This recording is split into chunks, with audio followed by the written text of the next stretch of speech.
Assalamualaikum warahmatullahi wabarakatuh. Saat ini kita akan mengentry transaksi untuk memo penyesuaian. Bagaimanakah mengentry data penyesuaian ini ke aplikasi Mayop? Kita perhatikan dulu bukti memorial yang pertama. Data penyesuaian akhir periode. 1. Persediaan akhir office supplies dinilai Rp2.175.000. Nah, kita perhatikan dulu pada aplikasi Mayop. Sebaiknya kita melihat ke daftar akun bagian Office Supplies. Nah, di sini pada bagian aset, Office Supplies menunjukkan nilai Rp11 juta.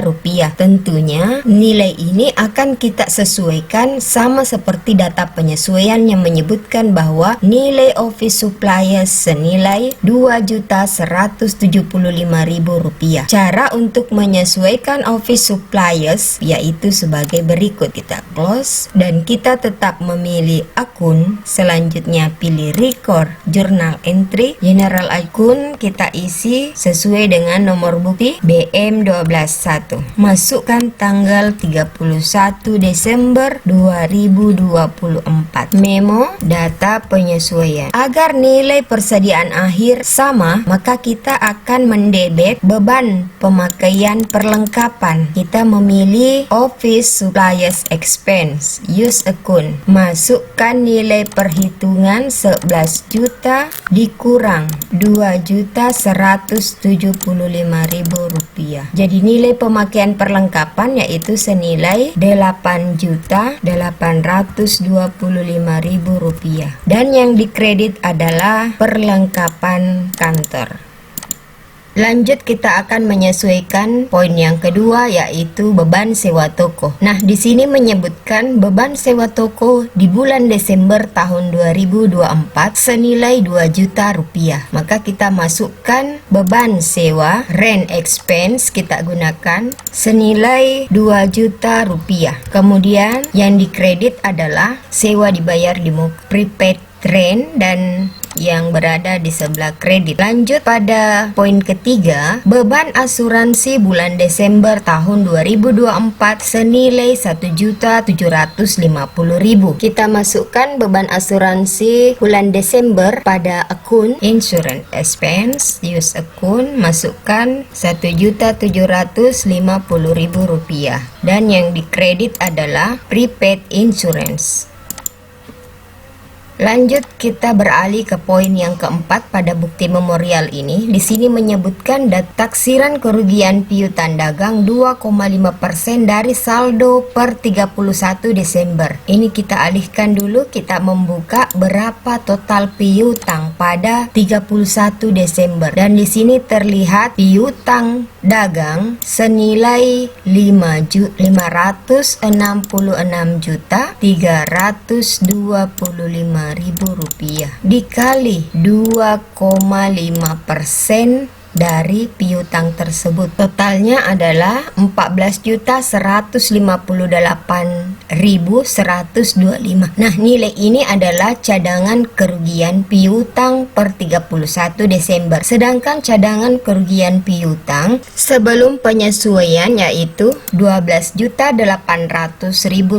Sehingga cadangan kerugian ini terjadi penambahan. Olehnya itu, mari kita cari dan menghitung berapa selisihnya. Rp1.358.125. Nilai kerugian tersebut kita masukkan ke beban kerugian piutang dengan nama akun bad debit expense senilai Rp1.358.125. Selanjutnya kita sandingkan dengan cadangan kerugian piutang dengan istilah akuntansi allowance for doubtful debt. Use akun, kemudian klik. Nah, sekarang usahakan out of balance berada pada angka 0, kemudian kita tekan OK. Selanjutnya kita bisa melihat pada transaction journal bagian A. Kita masukkan dulu awal pembukuan, kemudian batas pembukuan 31 bulan 12 2024. Enter. Nah, di sini menunjukkan data penyesuaian. Ini penyesuaian untuk perlengkapan kantor, penyesuaian untuk beban sewa, penyesuaian untuk beban asuransi, dan penyesuaian terhadap cadangan kerugian piutang. Nah, seperti itu cara memasukkan data penyesuaian untuk BM01 ini. Berikutnya adalah bukti memorial BM02.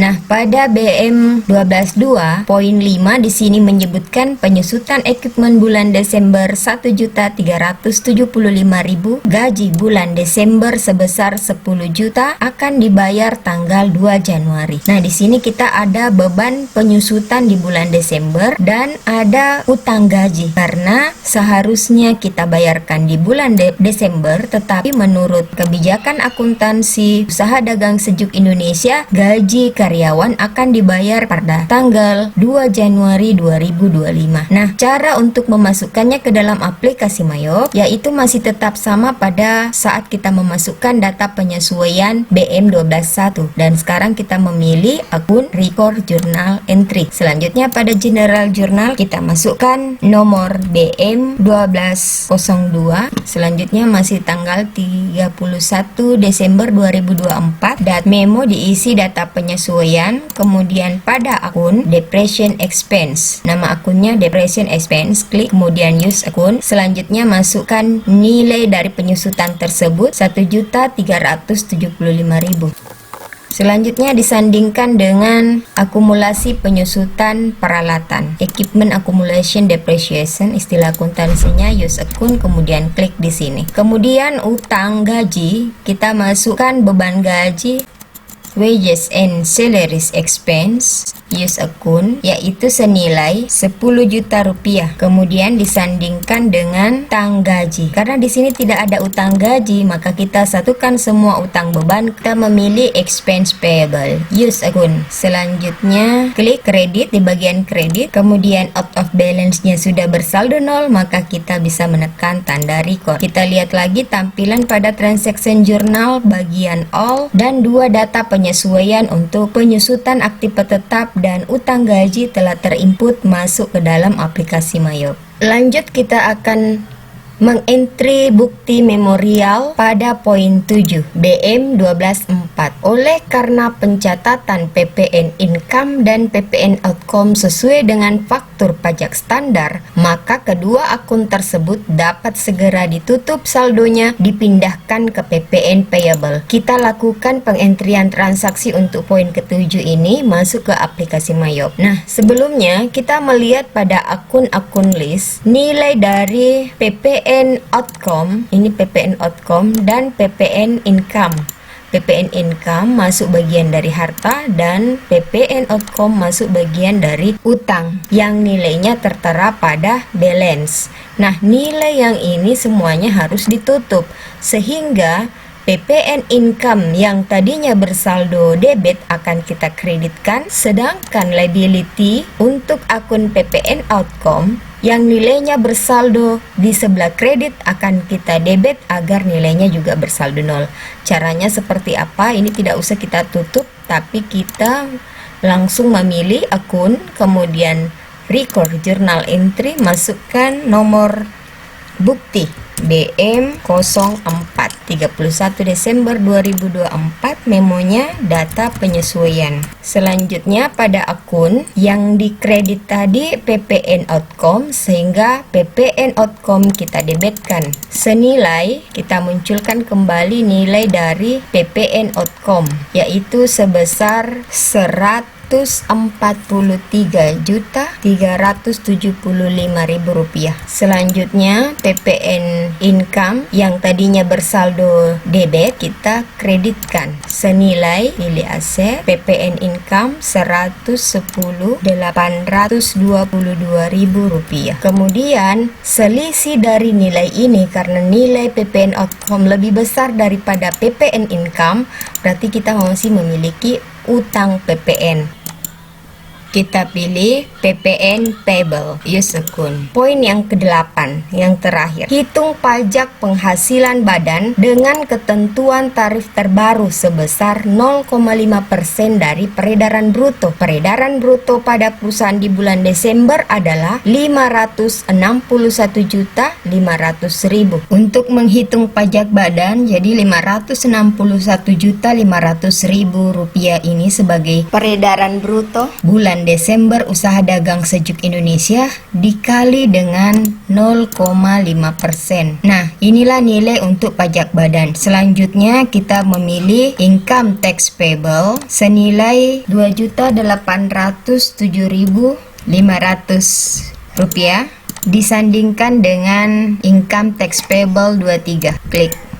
Jangan lupa agar out of balance berada pada angka 0 dengan mengklik tombol tab pada keyboard. Nah, jika sudah 0, maka boleh kita simpan. Selanjutnya, kita lihat lagi pada transaction journal. Pilih all, kemudian lihat transaksi yang terakhir. Di sini terlihat PPN outcome telah kita habiskan nilainya. Untuk mengeceknya, kita melihat ke akun list. Selanjutnya pilih aset, PPN income sudah bersaldo 0 dan PPN outcome juga sudah bersaldo 0. Nah, karena semua data penyesuaian telah kita masukkan ke aplikasi Mayop, berarti kita tinggal melaporkan laporan keuangannya. Nah, cara untuk melaporkan, neraca, pilih report, kemudian pilih akun dan pilih balance sheet. Pada balance sheet kita memilih standar balance sheet, kemudian klik display. Nah, seperti inilah tampilan dari neraca pada usaha dagang sejuk Indonesia. Selanjutnya, neraca ini boleh kita simpan dalam bentuk PDF dengan mengklik send to. Selanjutnya pilih PDF, simpan pada tempat yang mudah diingat, usaha dagang sejuk Indonesia, kemudian tekan save. Selanjutnya, untuk melihat laporan laba rugi, kita ke profit and loss. Selanjutnya kita pilih profit and loss accrual, display. Nah, seperti ini tampilannya, dan ini adalah laba yang dihasilkan setelah penyesuaian. Untuk menyimpannya kita bisa mengklik send to, kemudian pilih PDF lagi dan file name, simpan dengan nama laporan laba rugi usaha dagang sejuk Indonesia. Tekan save. Lanjut, kita akan melaporkan laporan arus kas. Kita bisa memilih banking. Selanjutnya kita bisa memilih statement of cash flow, kemudian display. Dan inilah cash flow dari usaha dagang sejuk Indonesia atau laporan arus kas. Kita simpan lagi send to dalam bentuk PDF. Selanjutnya kita ketikkan laporan arus kas usaha dagang sejuk Indonesia. Tekan save untuk menyimpan. Nah, demikianlah cara menginput data penyesuaian dan melaporkan laporan keuangan. Semoga kalian berhasil dalam mempraktekkannya dan bisa lulus ujian kompetensi keahlian akuntansi tahun 2025 dengan nilai terbaik. Wabillahi taufik wal hidayah. Wassalamualaikum warahmatullahi wabarakatuh.